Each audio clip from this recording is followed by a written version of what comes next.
Salmo de número 46, do verso 1 ao verso 11, foi a palavra que Deus colocou no meu coração para compartilhar com vocês nesta manhã, manhã abençoada de domingo.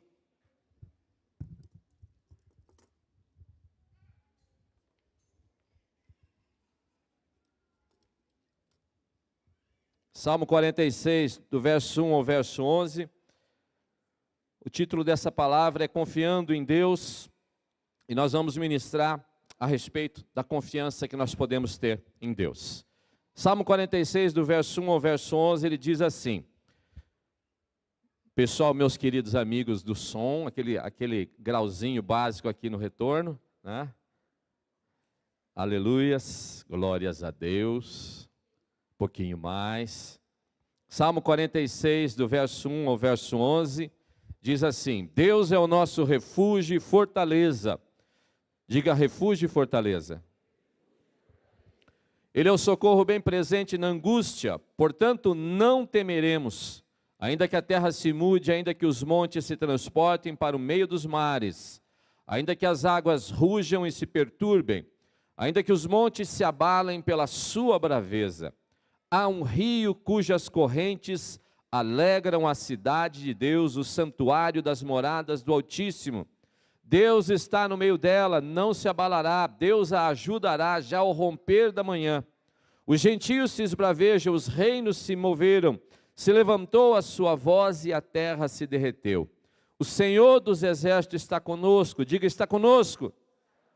O Deus de Jacó é o nosso refúgio. Vinde, contemplai as obras do Senhor, que desolações tem feito na terra. Ele faz cessar as guerras, diga cessar as guerras, até o fim da terra. Ele quebra o arco, ele corta a lança, ele queima os carros no fogo. Aquietai-vos e sabei, eu sou Deus. Serei exaltado entre os gentios, serei exaltado sobre a terra.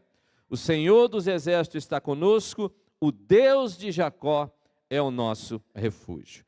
Queridos, o livro de Salmo, ele está dentro daquilo que nós classificamos como os livros poéticos. Quando você for lá estudar na IDM com a professora Luciane Zílio, ou quando você for estudar na IDL com o pastor Luiz, lá na disciplina de Velho Testamento, você vai estudar os livros do Velho Testamento e vai ver que o livro de Salmos, junto com alguns outros livros, ele está classificado como os livros poéticos. O livro de Salmos não é um livro, ele é uma junção de vários escritos que são canções e que são poesias, e esses escritos, eles foram inspirados por Deus, os escritores destes textos foram inspirados por Deus, para que através dessas poesias, para que através desses cânticos, eles deixassem para nós ensinamentos, e esses ensinamentos, muitas vezes, eles foram inspirados pelo momento que essas pessoas estavam vivendo. A circunstância de vida dessas pessoas, ela inspirou eles escreverem o livro de Salmos. Então nós vamos encontrar no livro de Salmos muitas situações. Alguns momentos o escritor está alegre, então o salmo você vai ver que é um salmo alegre. Daqui a pouco você lê um pouquinho para frente, o escritor do livro de Salmo estava passando por um tempo difícil na sua vida, você vai ver que aquele salmo é uma lamentação, e daqui a pouco é um salmo de adoração, de confiança a Deus, enfim. A circunstância da vida daquela pessoa inspirava ela a escrever isso, e o Espírito Santo inspirou eles a deixarem ensinamentos para a nossa vida, a partir daquilo que eles estavam vivendo e estavam sendo inspirados por Deus. Muitos são os autores dos salmos. Então nós encontramos salmos que foram escritos por Davi, que é o mais conhecido. Davi escreveu muitos salmos, mas não apenas Davi. Asaf escreveu salmos também, Moisés, vários são os autores. O Salmo de 46, esse salmo que nós lemos, Salmo 46, o 47 e o 48, eles formam uma trilogia de salmos de louvor a Deus, por um livramento que Deus tinha dado ao povo. Muito provável o escritor do Salmo 46, 47 e 48 seja o rei Ezequias, e muito provável ele tenha escrito esses salmos naquele contexto, daquele momento, aonde a Síria vem contra Jerusalém, e Jerusalém então é cercada por um grande exército inimigo, e então ele vê ali a mão do Senhor agindo em favor dele e trazendo a eles o livramento deste povo que vinha contra eles. Então, diante de um cenário muito difícil, diante de um cenário adverso, diante de um cenário complicado, diante de um momento de muita preocupação, de muita angústia, o rei Ezequias, então, ele é levado a escrever este salmo que nós lemos, que é um salmo de louvor a Deus pelo livramento que Deus deu. Esse salmo ele foi inspiração. Este termo, Deus é o nosso refúgio, muitos estudiosos atribuem que inspirou Martinho Lutero a escrever o seu conhecido hino Castelo Forte. Castelo forte é o nosso Deus, espada e bom escudo. Então Lutero, inspirado nesse salmo, mas não apenas inspirado nesse salmo, Lutero também vivendo o dia mais difícil, o tempo mais difícil da sua vida. Lutero estava sendo perseguido, a sua foto estava estampada por toda a Europa, procura-se vivo ou morto. Havia um grande número de pessoas que desejavam matar Lutero.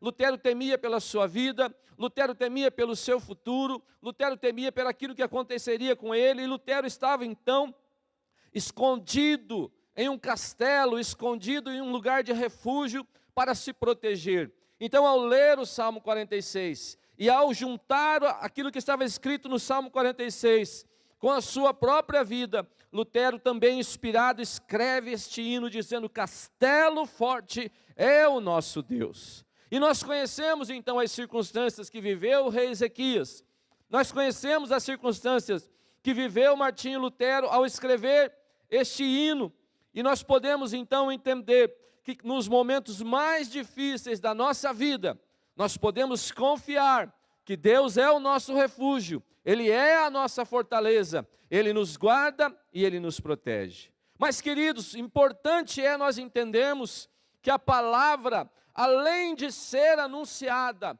a palavra ela precisa ser vivida. E o que significa isso?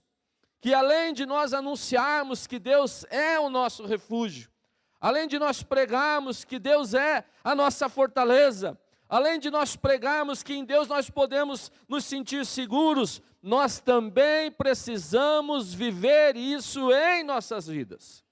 Quando passamos pelos momentos difíceis, quando passamos pelo tempo de tribulação, quando passamos pelos momentos mais complicados da nossa vida, quando estamos naquela circunstância adversa que a gente fala: acho que daqui para frente eu não vou mais, eu acho que agora não tem mais para onde eu fugir. Quando a gente está desesperado, nós podemos olhar para a palavra de Deus, nós podemos tomar posse da palavra de Deus, nós podemos encher a nossa vida de fé, de esperança e de confiança que Deus não nos desampara, Ele é o nosso refúgio verdadeiro, a nossa fortaleza. Quantos estão vivendo tempos difíceis na sua vida? Talvez você entrou aqui nessa manhã, dormiu uma noite ruim, talvez você nem dormiu essa noite, passou uma noite preocupado por um tempo difícil que você está vivendo. Talvez você passou uma noite angustiada, porque você vive um tempo de adversidade na sua vida, e a palavra de Deus nessa manhã é diretamente para você, para dizer para você: ei, você pode confiar em Deus, porque Ele é refúgio, Ele é o castelo forte, onde nós recebemos o socorro que nós precisamos. Esse salmo nos traz algumas lições, e eu quero compartilhar com você. No verso 1, a parte B diz que Deus é o nosso refúgio. Isso ele quer dizer que Deus é o lugar onde nós podemos nos esconder, onde nós podemos nos refugiar. Refúgio é aquele lugar seguro para onde nós vamos quando nós estamos em perigo. Muitas estradas têm ali ao lado do acostamento uma placa e diz refúgio. Quem já viu isso? Você já viu isso nas estradas? E que significa que ali você pode parar o seu carro se você estiver num momento complicado, porque aquele lugar foi projetado para ser um lugar seguro. Então refúgio é o lugar que nós podemos nos abrigar em momentos de dificuldades. Refúgio é o lugar para onde nós vamos nos nossos momentos de maior tribulação. Refúgio é o lugar para onde nós devemos ir quando nós estamos com medo, quando nós não temos esperança, quando nós não temos fé, quando a situação está difícil, refúgio é o lugar para onde nós devemos ir. E queridos, eu quero dizer para você nessa manhã, que você não deve ir para nenhum outro lugar que não seja um lugar de refúgio. Se você passa um tempo complicado na sua vida, se você vive um momento difícil na sua vida, eu quero te dizer nessa manhã que existe um lugar para onde você pode correr, existe um lugar para onde você pode ir, existe um lugar onde você pode se abrigar e se sentir protegido, e este lugar é em Deus, pois a palavra diz que Ele é o nosso refúgio, Ele é a nossa fortaleza.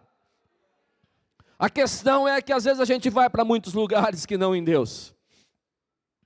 A questão é que quando nós passamos por tempos difíceis, às vezes nós corremos para muitos lugares. E nós lembramos de ir para Deus, às vezes é a última opção da nossa lista. A gente vai para tudo quanto é lugar. Desesperado, que nem uma barata tonta, quando está desesperado, não sabe para onde vai, corre para lá, corre para cá. E às vezes a gente só lembra de Deus quando a gente já tentou todas as coisas, quando a gente já tentou tudo. É só aí que nós lembramos de Deus, é só nesse momento que nós lembramos de Deus. Tem gente que corre para muitos lugares, tem gente que corre até reclamar da vida no Facebook. Ai, que vida ruim, ai, que tempo, que coisa ruim que aconteceu na minha vida. Ah, eu não aguento mais.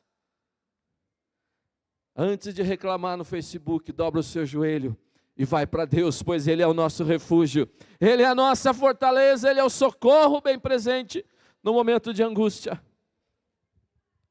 Deus é o nosso refúgio, diz o salmista. E ele diz no verso parte B, Ele é o socorro bem presente na angústia. O que significa isso, querido?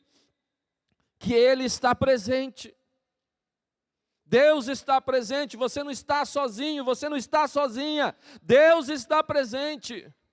Porque deixa eu te dizer algo, sofrer já é difícil, mas sofrer sozinho é mais difícil ainda, é ou não é?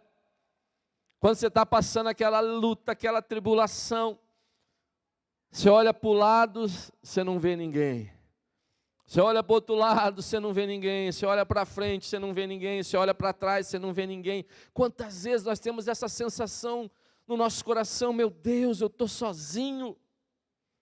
Eu estou sozinho. E querido, você sabe que essa sensação de solidão, a sensação de sofrer solitário, isso intensifica ainda mais a dor do sofrimento. Isso intensifica ainda mais a dor de passar por um tempo de tribulação.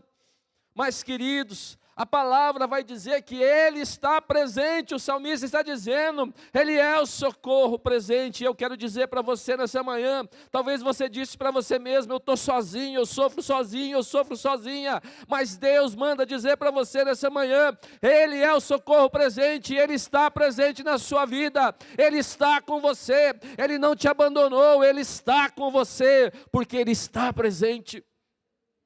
Ele é o socorro bem presente no tempo da angústia. A presença de Deus é a certeza da vitória. Sofrer sozinho é difícil, mas nós podemos confiar na palavra de Deus e podemos entender que Ele está conosco. Quantas mulheres sofrem sozinhas a dor dos seus filhos, às vezes filhos afastados, filhos ausentes, filhos nos vícios. Quantos pais sofrem, quantas mulheres choram sozinhas, a dor de um casamento, passando por uma luta, por uma dificuldade, por uma tribulação. Quantos homens sofrem sozinhos? Existe estatística de psicólogo que os homens são os seres que mais sofrem sozinhos, porque têm as maiores dificuldades de compartilhar os seus problemas. O homem sofre sozinho. Saiba disso, minha querida irmã. Seu esposo, às vezes, quando ele está lá, só trocando o canal, ele está na caixa do nada, pensando nos BO que ele tem para resolver. Né?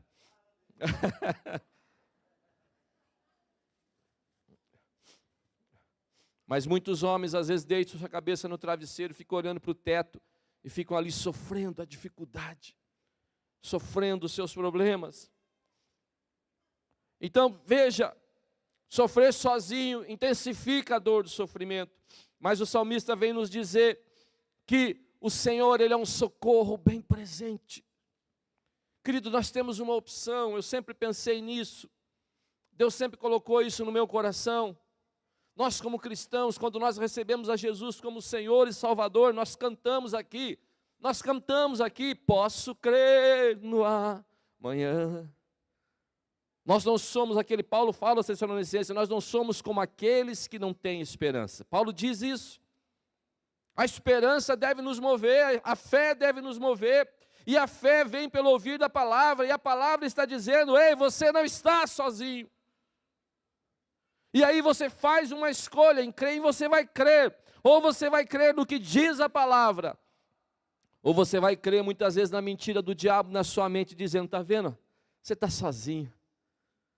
Você está abandonado.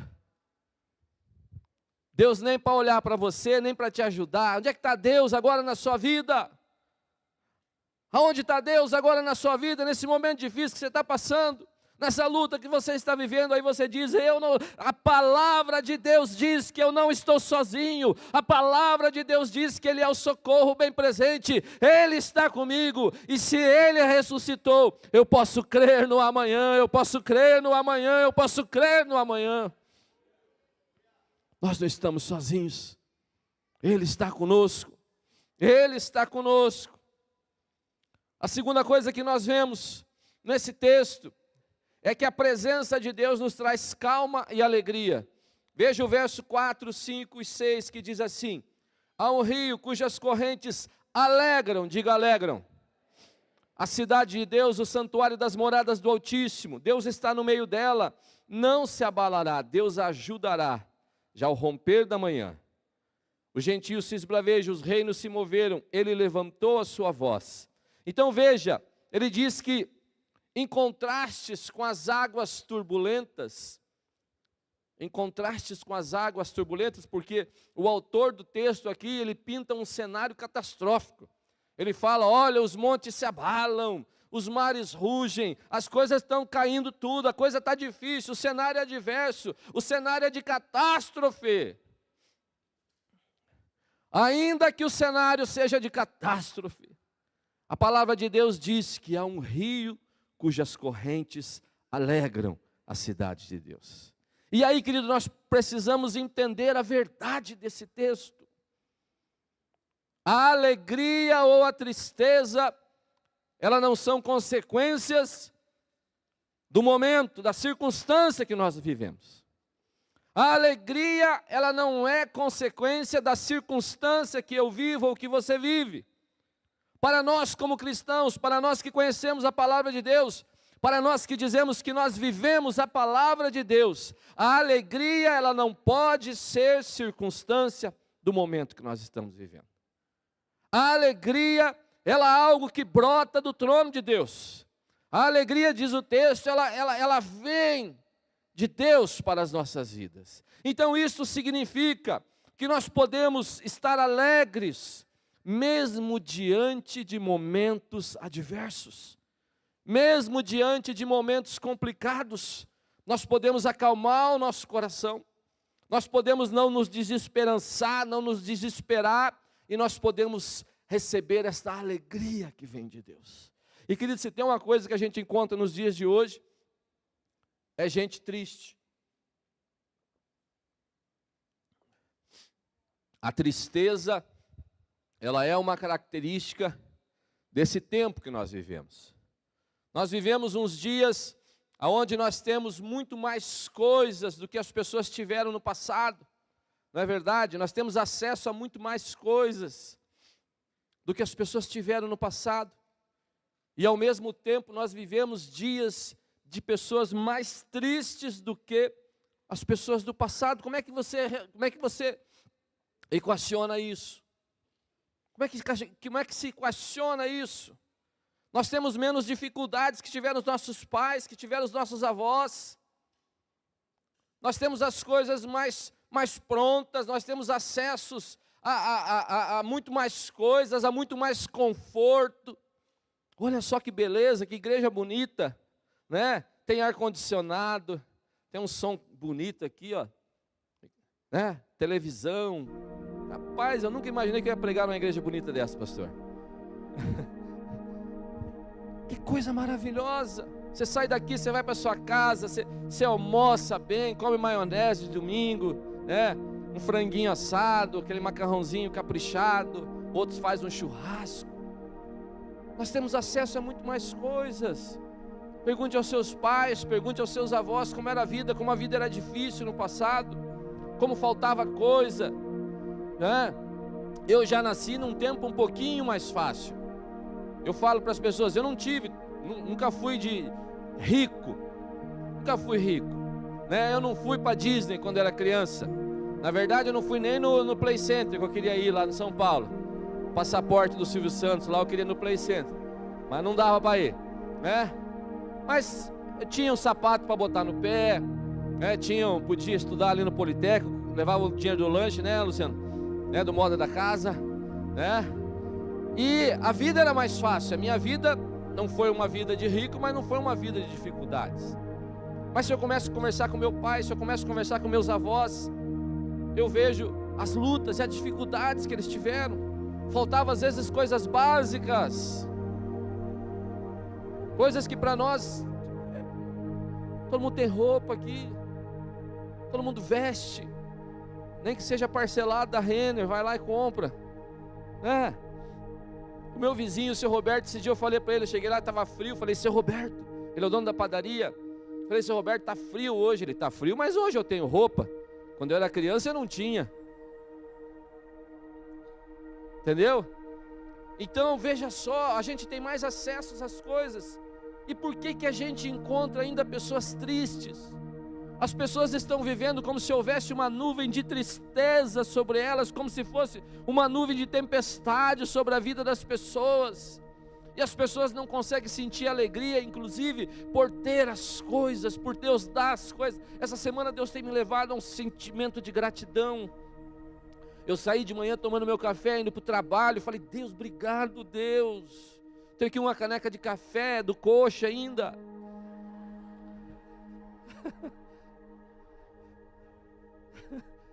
Tomando meu café, falei, rapaz, eu vou para o meu trabalho de carro.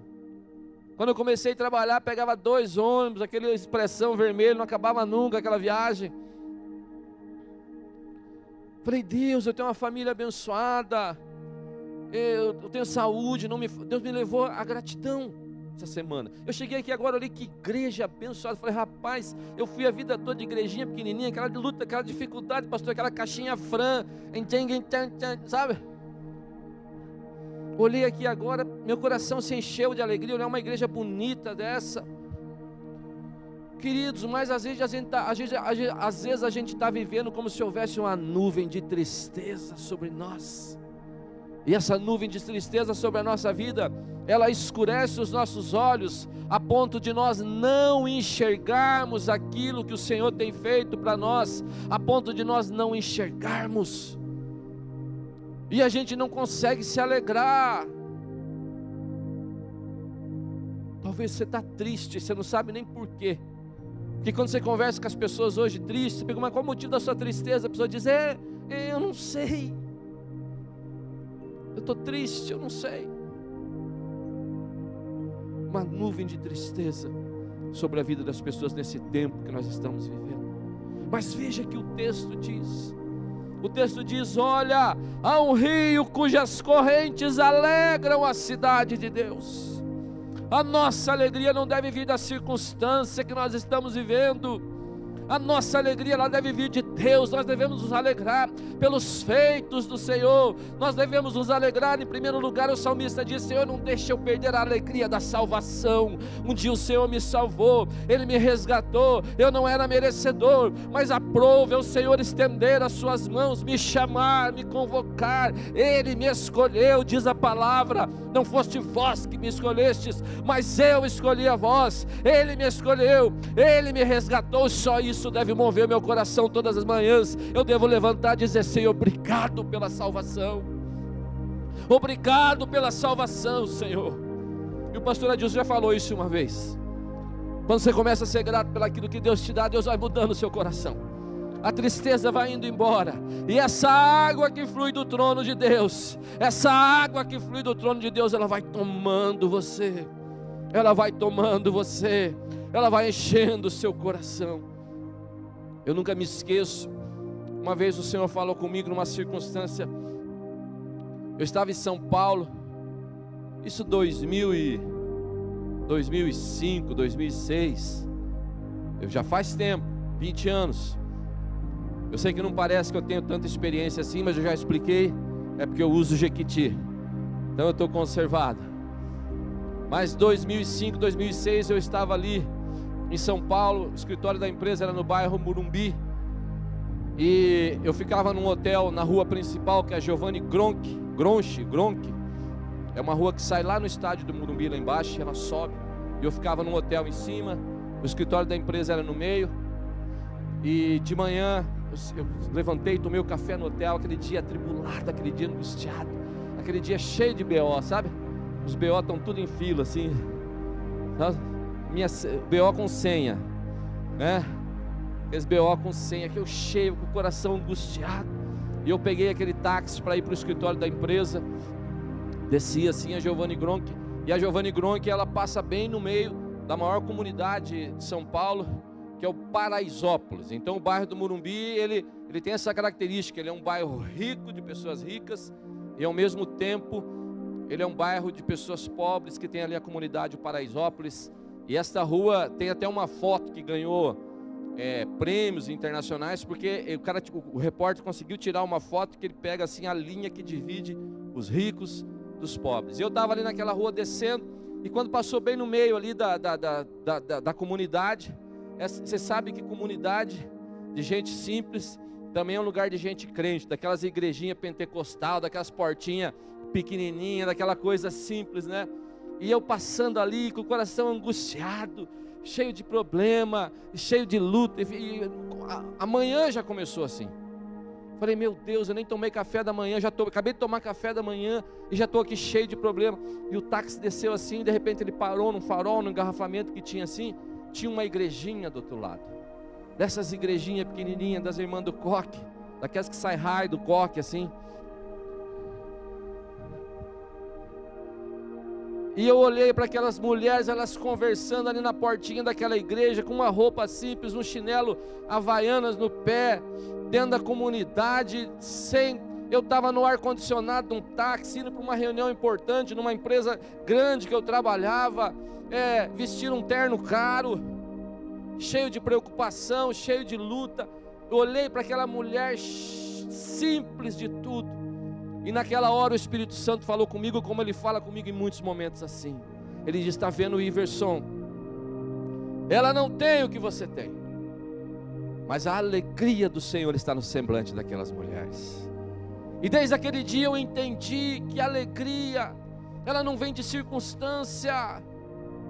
A alegria não vem daquilo que nós estamos vivendo, mas a alegria vem do Senhor. Ele é a nossa alegria. O Senhor é o motivo da nossa canção, diz a palavra. Ele é o motivo da nossa alegria.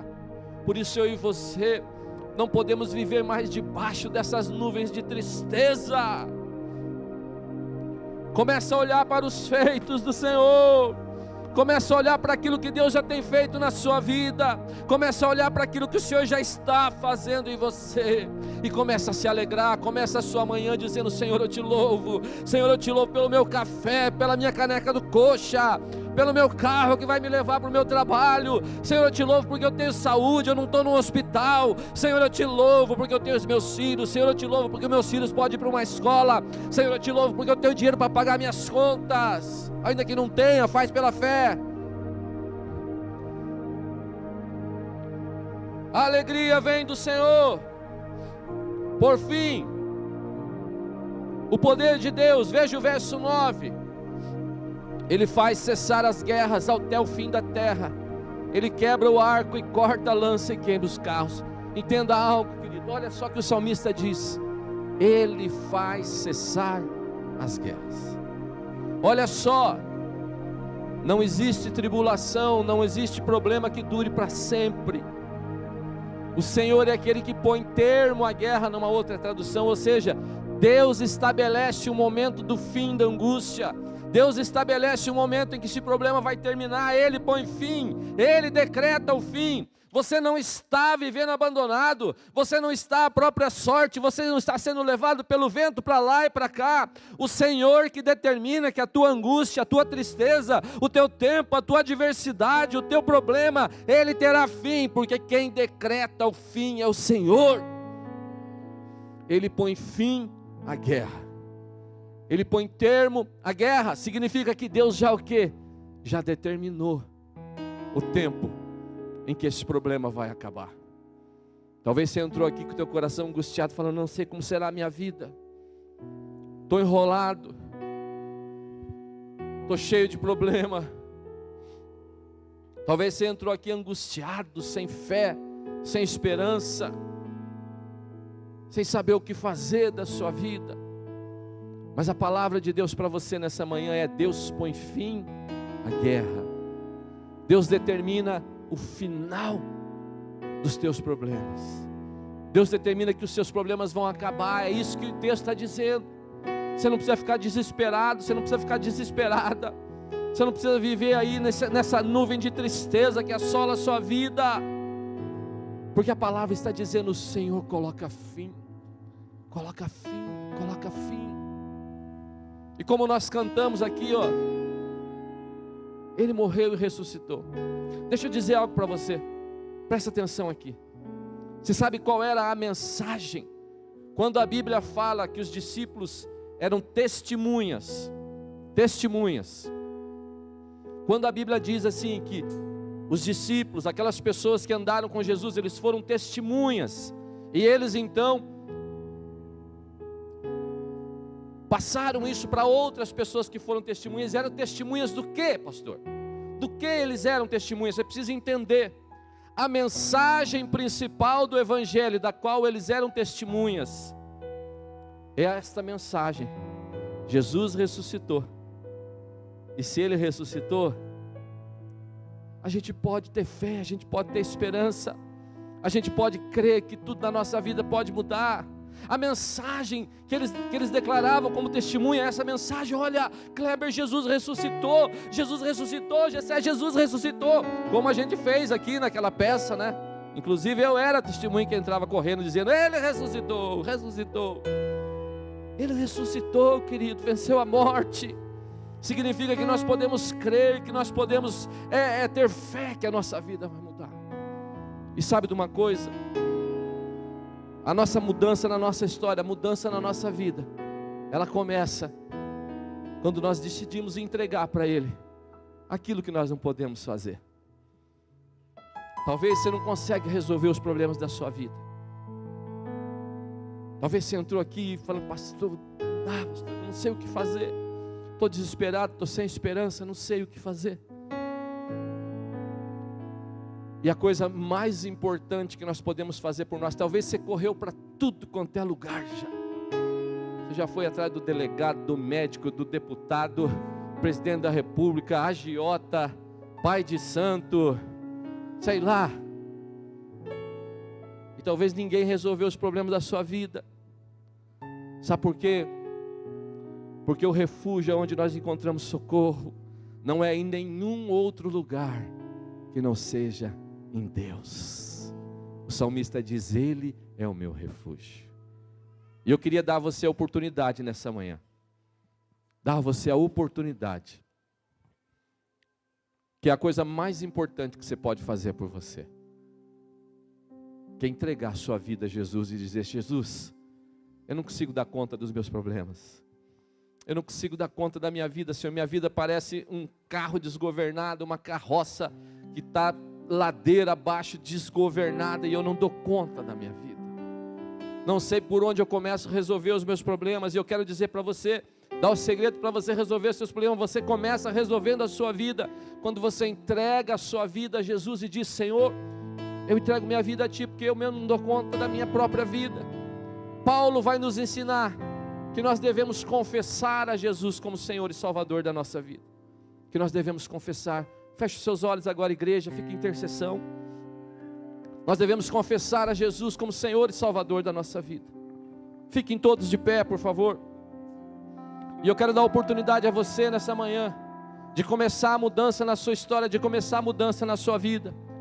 Existe alguém aqui hoje nessa manhã que deseja dar o passo mais importante? A única coisa que eu quero fazer é orar por você.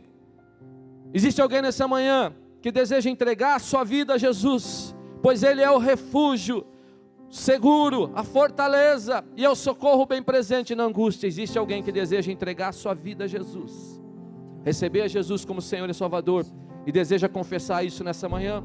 Dê um sinal com a sua mão, eu quero orar por você. Existe alguém que deseja receber essa oração, que deseja fazer esta oração de confissão de o Senhor Jesus como Senhor e Salvador da sua vida? Dê um sinal com a sua mão. Eu não vou me alongar, hoje tem ceia, o tempo é muito curto, então dê um sinal. O Espírito Santo talvez esteja falando com você nesse momento. Deus te abençoe, querido, Deus te abençoe. Existe mais que alguém que deseja entregar a sua vida a Jesus?